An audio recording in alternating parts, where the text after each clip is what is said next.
குப்பாச வாழ்க்கையுள் கூத்தாடும் ஐவரில் கொட்படைந்த இப்பாச நெஞ்சனை ஈடேற்றுவாய்.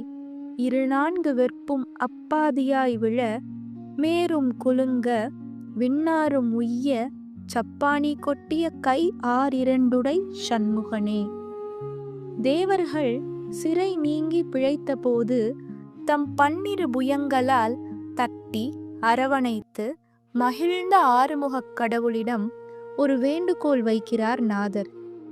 என் மனம் என்னும் பொம்மையை 5 இந்திரியங்கள் ஆட்டி வைத்து உயிர் அற்ற நிலையில்லா பொருளுக்கெல்லாம் உயிர் ஊட்டி நினைத்தது போல மாயையை பிறப்பிக்கிறது. உண்மை உணராது உயிர் மயக்க அறிவால் பற்று கொண்டு உழலும் என்னை உய்ய வைக்க அருள் புரிவீரோ என்று.